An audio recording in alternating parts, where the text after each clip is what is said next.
प्रश्नावली 1.1 को हल करेंगे, जिसमें पहला प्रश्न, क्या शून्य एक परिमेय संख्या है? क्या इसे आप p/q के रूप में लिख सकते हैं, जहां p और q पूर्णांक है और q बराबर 0 नहीं है। तो इसको हल करने की कोशिश करेंगे। तो 0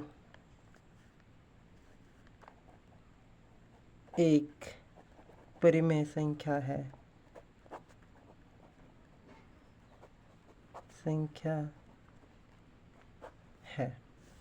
क्योंकि इसे हम 0/1 के रूप में लिख सकते हैं। p और q के रूप में इसको लिखा जा सकता है 0 को, जिसमें q बराबर 0 नहीं आ रहा है, जिसकी वजह से 0 एक परिमेय संख्या है। प्रश्न संख्या 2 को हल करेंगे, जिसमें 3 और 4 के बीच में 6 परिमेय संख्या ज्ञात कीजिए। तो इसको हल करने के लिए क्या करेंगे, सबसे पहले हल लिखना है। अब 6 परिमेय संख्या निकालने के लिए बोला है, तो क्या कर देंगे, यहाँ पे 6 प्लस के 1 कर देंगे तो हो जाता है 7। अब ये जो 7 आया, ये दोनों के साथ अंश और हर के साथ क्या कर देंगे, 7 से मल्टीप्लाई गुना कर देंगे। यहाँ पे 3 है तो भूत प्रेत की तरह एक नीचे पे छुपा हुआ रहता है, गुना कर देंगे 7/7 और 4/1 कर देंगे और 7/7 हो जाएगा।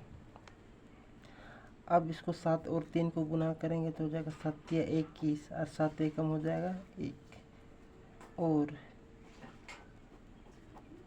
7 चौका 28 बटे में हो जाएगा 7 एकम 7। अब इसमें 21/7 और 28/7 के बीच में हर दोनों बराबर है। ऊपर 21 है, यहाँ पे 28 है। 21 और 28 के बीच में हमारे 6 परिमेय संख्या निकल आते हैं। जैसे लिखेंगे यहाँ पे प्रश्न से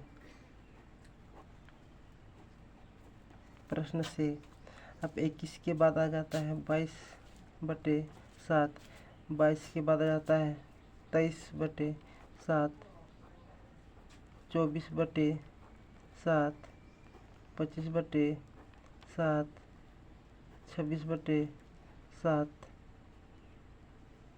27/7। ये 21/7 और 28/7 के बीच का नंबर है और ये 7 से 21 को भाग देंगे तो 3 से ज़्यादा आएगा और 4 से कम आएगा। तो ये हमारे 3 और 4 के बीच में 6 परिमेय संख्या आए।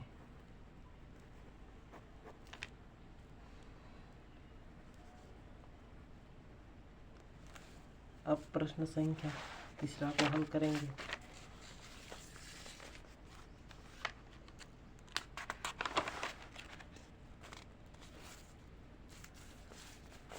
प्रश्न संख्या 3/5 और 4/5 के बीच 5 परिमेय संख्या ज्ञात कीजिए। तो इसको भी उसी तरीके से हल करेंगे।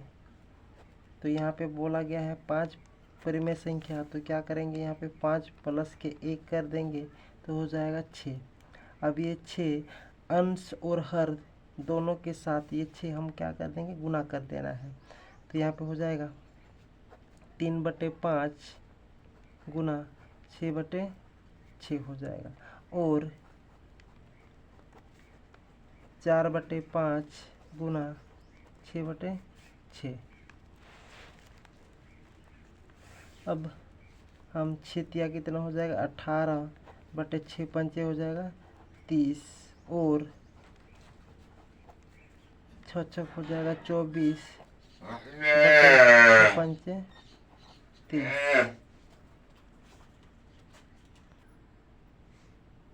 6 पंचे 30। अब लिखना है प्रश्न से अब हर दोनों का इक्वल आ गया, तो 18 और 24 के बीच में हमारे 6 परिमेय संख्या निकल आते हैं। 18 के बाद क्या आता है? 19/30, 20/30, 21/30, 22/30, अब एक 23/30। तो ये हो गया हमारे 5 परिमेय संख्या। 3/5 और 4/5 के बीच 5 परिमेय संख्या। 30 से 19 को भाग देंगे तो 3/5 से ज़्यादा आएगा और 4/5 से कम आएगा। तो ये हमारे तीसरा प्रश्न भी हल हो गए। अब आगे देखेंगे चौथा क्वेश्चन।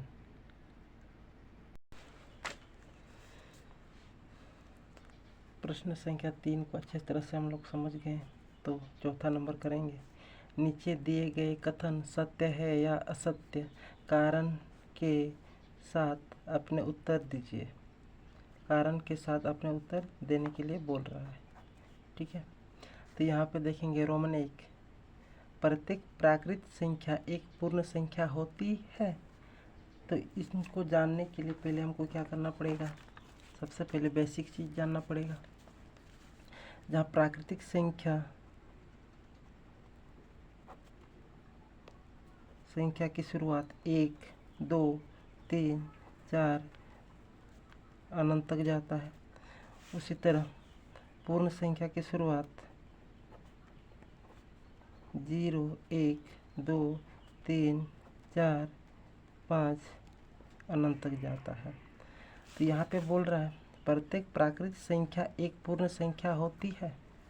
तो प्रत्येक प्राकृत संख्या की शुरुआत कहाँ से होती है? 1 से, और 1 से इसमें पे पूर्ण संख्या में भी एक होता है। 1, 2, 3 दोनों इसमें होता है, जिसकी वजह से हम बोल सकते हैं कि प्रत्येक प्राकृत संख्या एक पूर्ण संख्या होती है।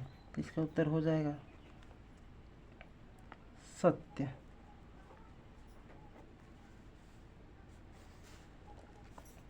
अब रोमन 2 देखेंगे। इसमें बोल रहा है प्रत्येक पूर्णांक एक पूर्ण संख्या होती है। तो पूर्णांक बोल रहा है, पूर्णांक संख्या हम जानते हैं कि पूर्णांक संख्या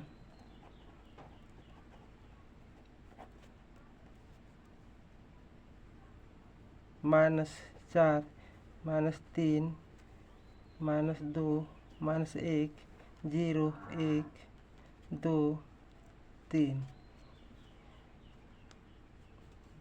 जिसमें माइनस में भी संख्या रहता है और प्लस में भी संख्या रहता है, उसे हम पूर्णांक संख्या कहते हैं। तो इसमें बोल रहा है प्रत्येक पूर्णांक एक पूर्ण संख्या होता है।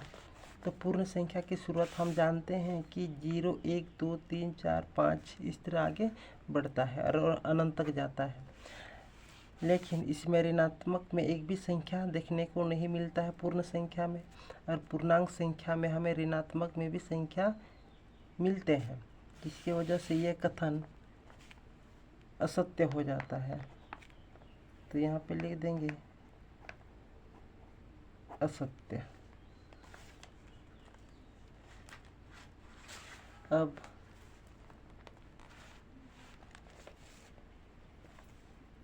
4 नंबर का रोमन 3 लास्ट क्वेश्चन देखेंगे कि प्रत्येक परिमेय संख्या एक पूर्ण संख्या होती है। प्रत्येक परिमेय संख्या पूर्ण संख्या होते हैं। तो हम जानते हैं कि परिमेय संख्या हम P/Q के रूप में जिसे लिखा जाता है, लेकिन Q का मान 0 नहीं होना चाहिए, उसे परिमेय संख्या कहते हैं। और पूर्ण संख्या हम जानते हैं जहाँ 0 से जहाँ शुरू होती है उसे पूर्ण संख्या कहते हैं। 0 से जहाँ शुरू होता है 0, 1, 2, 3, 4 इस तरह अनंत तक बढ़ता है, उसे पूर्ण संख्या कहते हैं। तो परिमेय संख्या में भिन्न के रूप में रहता है, P/Q के रूप में लिखा जाता है, लेकिन पूर्ण संख्या हमें 0, 1, 2, 3 ये अनंत तक जाता है। तो यह कथन भी असत्य हो जाता है। असत्य हो जाता है।